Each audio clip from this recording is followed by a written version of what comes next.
Welcome to the 700 Club. Moscow is under fire for the latest accusation of atrocities in Ukraine. Tens of thousands of children have been forcibly taken from their families, shipped to remote parts of Russia, and then illegally adopted. The international community is calling out Russia for this war crime, while NGOs are scrambling to rescue these children and return them to their families. CBN contributor Chuck Holton has the story. Ukrainian children are being used as pawns in Russia's ongoing war against Ukraine.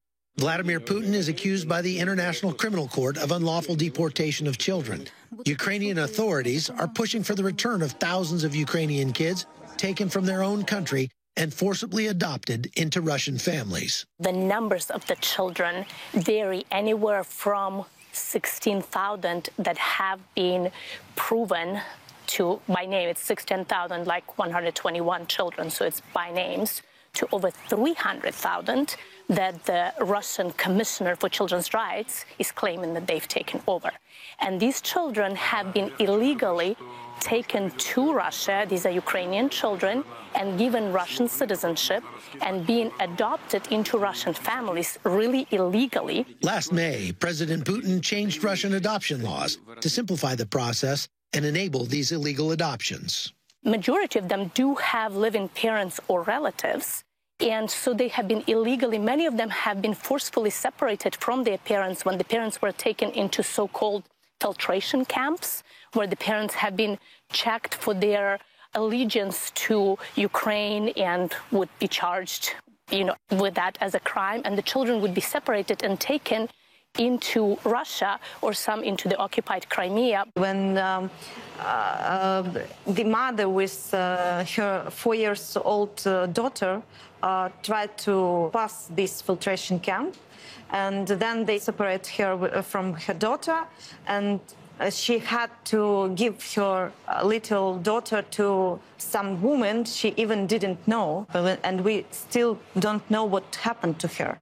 The children are often sent to remote parts of Russia where they're brainwashed and turned against their own families. They were transferred to some regions in Russia without any connection, without even cell phones. They have no money. They have no even opportunity to connect with Ukrainian authorities or relatives in Ukraine. The ICC has issued an arrest warrant charging Putin and his Children's Rights Commissioner with war crimes for these disturbing practices. The Russians say they took the children for their protection and are working with foreign organizations to repatriate them. Last summer, they've encouraged parents to send them to the summer camps so that the children would have some alleviation from war, and then they never returned the children. Ukrainian authorities are working tirelessly to have these children returned. On April 9th, a group of 31 Ukrainian children were reunited with their families here in Kyiv, a happy ending to an ongoing nightmare for at least a few Ukrainian mothers. But there are many more still missing. It is maybe unreal to realize that those things are going on just now, are happening in the center of Europe, but they do. These things are happening, and just imagine what those women feel. Chuck Holton, CBN News, Ukraine. Well, it is hard to imagine that this is happening today. Terry, what is Orphans Promise doing in Ukraine now for this? Well, the first thing that we did was get all of our kids that were in our centers to the western part of Ukraine, and some of them into Europe. We have children now in Switzerland, Germany, Poland. There were some families that were there. People wait to leave because it's everything that they own that they're walking away from. And so those families that were there as this invasion became stronger and more difficult, those are the families whose children were separated from them. And you remember a long time ago, we prayed for a woman who had been betrayed by a friend, Valentina, and turned over. Well, this is what happens to you just don't see them again. They're gone. They disappear. I marvel at these reunions that we just saw in here. Who but God can make something like that happen? But the wickedness of it is, what makes you just shake your head. the reporter said, and it's true, who can imagine what goes on in the hearts of mothers and fathers who are separated from their kids like that? Well, what goes on in the hearts of a Russian official that would put this kind of plan together, or the Russian families who would receive and not try to say, well, where are your natural parents? Where's your family? How can we reunite you? You know, I wonder if maybe they are told that families have been lost in the war, and if children then are told that their parents no longer exist. Because I think Putin is a wicked man. I don't think all of the Russian people are. I think they're misinformed. I think they're kept in the dark about things. It would be hard to imagine that there would be that many families that would welcome that kind of a plan. Yeah. All right. Well, if you want to support Orphans Promise, it's real simple. All you have to do is call us, 1-800-700-7000. Orphans Promise started in Ukraine. This isn't something we just created in the aftermath of the invasion. We've been there for decades, and we're there in your name when you support it. So if you want to be a part of it, give us a call, 1-800-700-7000. Say, I want to give to Orphans Promise. In other news, the Supreme Court is allowing full access to the abortion pill, at least for now. John Jessup has more on that story from our CBN News Bureau in Washington. John? That is right, Gordon. The High Court put a stay on 2 lower court rulings restricting access to the drug mifepristone while the case works its way through the appeal system. More than half of all abortions in America are administered by the pill. The 5th U.S. Circuit Court of Appeals will hear arguments in late May, and that decision will likely come back to the Supreme Court.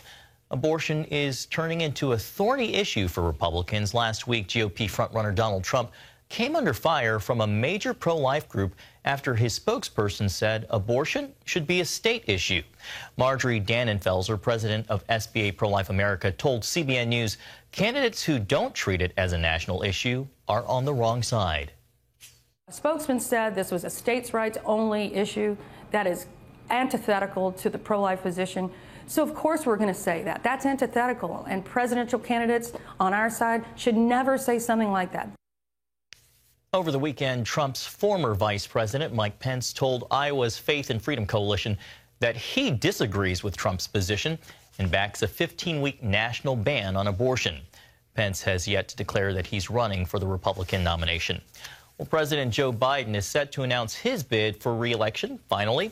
According to the White House, or White House aides, rather, the president will announce on Tuesday the 4-year anniversary of his entry into the Democrat primary in 2019. With former President Trump currently leading all other GOP candidates, Biden's bid could lead to a repeat of the 2020 election. Recent polls show most Americans don't want either Biden or Trump to run. An NBC poll shows 60% of Americans think Trump shouldn't run, including about 1/3 of Republicans, while 70% think Biden shouldn't seek another term, including 51% of Democrats. And another poll asked Americans to choose from 8 emotions to describe their feelings about the possibility of a rematch. Most respondents, 38%, picked exhaustion. Well, turning now to the escalating crisis in the African nation of Sudan, about 100 U.S. embassy officials, staff, and their families are now safe after an emergency evacuation from Khartoum over the weekend. U.S. Special Operations Forces landed 3 Chinook helicopters to execute airlifts in less than an hour Saturday night. Some 16,000 U.S. citizens, most of them also citizens of Sudan, are still in the country. This as fighting rages between Sudan's military and rebel paramilitary force. More than 400 people have been killed and nearly 4,000 wounded. Millions of civilians are trapped and running out of food and water. The paramilitary force is made up of a militia who attacked civilians in refugee camps in Darfur under the reign of dictator Omar al-Bashir. Tina Ramirez of the human rights group Hardwired Global told CBN's Christian World News the group is targeting churches. When they came in, have been attacking civilians across the board. They've been looting and burning churches. I have some video footage of an evangelical church that's being burned from within, but even the Anglican church reported that they've all evacuated and that their some of their property, cars, some of their homes have been destroyed. Ramirez says Christians in Sudan fear that if rebel military forces take control, there will be a return to the intense religious persecution they faced under the Bashir regime. Well, here at home, service members on the USS George H.W. Bush completed more than half a year's deployment this weekend. The carrier returned to Naval Station Norfolk Sunday. CBN's Mark Martin was there to capture the happy homecoming. As the massive aircraft carrier made its way to port, its sailors lined the perimeter of the ship as excited family and friends anxiously waited. More than 8 months is a long time away, and the reunions reflect that. This is our 8th deployment, so she's been through 8 deployments, 17 years of marriage. So I would say that it was routine, but it's never routine. It's always a joy to come back and see my family again, especially after 8.5 months. This is amazing. I mean, I haven't seen this guy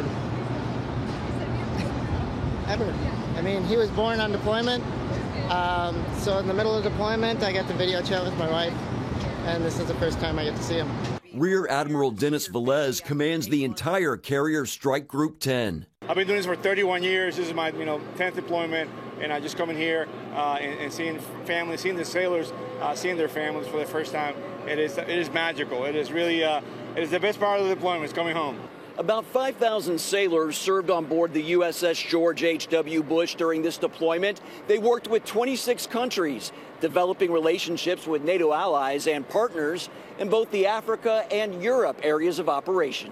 All a part of our effort to reinforce the strong relationship that we have with our NATO allies and to promote peace through strength and strength through unity. The strike group also participated in the largest bilateral U.S.-Israeli exercise in history. Units from the Army, the Air Force, and the United States Navy joined up with Israeli Defense Forces and participated in a multi-domain, so air, maritime, and land warfare exercises. Faith also played an important role in this deployment. Lieutenant Commander Brandon Hood serves as chaplain. Usually when our sailors show up to underway chapel services in the forecastle, we say, "Welcome to the Great Awakening" aboard George Herbert Walker Bush. It's usually filled to overflowing, and we're very grateful for a rock band and gospel choir that combine forces every Sunday and just rock out, and it's a very alive chapel service. I absolutely rededicated my life to Christ, and I feel so good about it. I'm excited. I don't even know. It's like there's no words to explain like what it's like to be like secretly praying declarations over your husband, and for him to like email you and say, "I've accepted Jesus Christ into my heart." It blew me away. I literally just like fell to my knees and was so excited, just thanking God for it. CBN's Helping the Home Front, which partners with local churches to meet the needs of military families, took part in the celebration along with the Warrior's Journey organization. Among the items handed out by the groups, gift bags, Bibles, and other resources. It's such an honor to be for CBN to have Helping the Home Front, that program, and to be able to reach out to all branches of the military and help families. We want to support them. They're out there fighting for our freedom, and we want them to know that we are here, right here in town, ready to serve them. And after a lengthy deployment, it's time now to catch up and soak up the love of family and friends. Mark Martin, CBN News, Naval Station, Norfolk, Virginia. Great reporting, Mark. Gordon, back to you.